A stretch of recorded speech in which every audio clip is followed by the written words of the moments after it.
समाजवादी जमीन बिहार ने एक हिम्मत और हौसले का मौका दे दिया है। बिहार सरकार ने अपने यहां जाति आधारित गणना भी की, उसके आंकड़े भी सार्वजनिक कर दिए हैं और उससे हमें हिम्मत मिली है। जब पूरे मोहल्ले और गांव में आग लगी हो तो इस बात का इंतजार नहीं किया जाता कि जब तक आग आपके घर तक न पहुंचे तब तक आप उसे बुझाने के लिए आगे ना आए।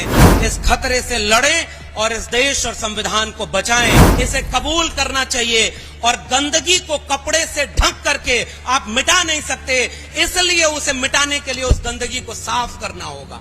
सबसे पहले मैं ये स्पष्ट कर दूं कि आज पहली बार पार्टी के औपचारिक मंच पर अपनी बात रखने के लिए आमंत्रित हूं और इसके लिए मैं पार्टी और उसके राष्ट्रीय अध्यक्ष आदरणीय श्री अखिलेश यादव जी का आभार व्यक्त करता हूं कि उन्होंने हमें ये मौका दिया है। और ये मौका हमारे लिए इसलिए महत्वपूर्ण है कि हम तमाम लोग इस बात को जानते समझते हैं, जब पूरे मोहल्ले और गांव में आग लगी हो तो इस बात का इंतजार नहीं किया जाता कि जब तक आग आपके घर तक न पहुंचे तब तक आप उसे बुझाने के लिए आगे ना आए। इसलिए आज हम आपके बीच में इसलिए आए हैं कि जिस वक्त भारत का संविधान खतरे में हो, सामाजिक न्याय खतरे में हो, हम सब अगर एक विचारधारा के मानने वाले लोग हैं तो हमारा ये फर्ज है, वक्त का तकाजा है कि हम सब मिल करके इस खतरे से लड़ें और इस देश और संविधान को बचाएं। इसलिए मैं आप सबके बीच में इस वैचारिक सफर का हम सफर बनने आया हूं। और आज के इस प्रशिक्षण शिविर में मुझे एक जिम्मेदारी सौंपी गई है कि जो इस समय इस पूरे प्रशिक्षण शिविर का सबसे बुनियादी विषय है, जो मुद्दा है, किस मुद्दे पर हम आम आवाम के बीच जाएंगे, कैसे उन्हें समझाएंगे कि संविधान खतरे में कैसे है और कैसे ये देश सबका देश बनेगा, उसके लिए एक बुनियादी विषय चुना गया है। वो विषय है जाति जनगणना का। सबसे पहले इस विषय पर अपनी बात रखने के पहले समाजवादी आंदोलनों की जमीन उत्तर प्रदेश और बिहार को एक साथ अगर देखें तो उत्तर प्रदेश के लोगों, आपके लिए समाजवादी जमीन बिहार ने एक हिम्मत और हौसले का मौका दे दिया है। बिहार सरकार ने अपने यहां जाति आधारित गणना भी की, उसके आंकड़े भी सार्वजनिक कर दिए हैं और उससे हमें हिम्मत मिली है। इसलिए हम बिहार के समाजवादी साथियों को क्रांतिकारी सलाम करते हैं और इस उम्मीद में यहां खड़े हैं कि हम उत्तर प्रदेश में भी जाति जनगणना के मुद्दे पर जनता को जागरूक करेंगे। और इस मुद्दे पर 3-4 बिंदु हैं जिसको लेकर के बात होनी चाहिए। सबसे पहला मुद्दा यह है कि जाति जनगणना का मुद्दा आज 2023 में क्यों उठाया जा रहा है। और हम जैसे लोगों का यह मानना है कि राष्ट्र निर्माण का मुद्दा है।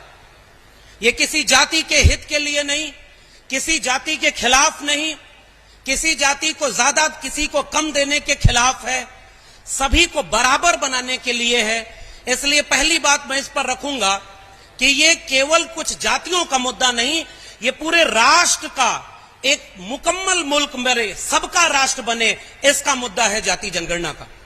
और दूसरे हिस्से में मैं कोशिश करूंगा कि आपको यह बता सकूं बहुत संक्षेप में कि जाति जनगणना का इतिहास क्या रहा है। यह कोई आज का मुद्दा नहीं है, इसके आंकड़े क्या हैं और क्यों जाति जनगणना की जरूरत है इस देश में। और आखिर में मैं कोशिश करूंगा आपके सामने ये बात साझा करने की कि इस जाति जनगणना के मुद्दे से क्या फायदा होने वाला है। सबसे पहले हम लोग बचपन से निबंधों में लिखते, पढ़ते और सुनते आए हैं कि भारत कृषि प्रधान देश है, भारत गांव प्रधान देश है, मगर हकीकत यह भी है कि भारत एक जाति प्रधान देश है। जाति यहां की सच्चाई है।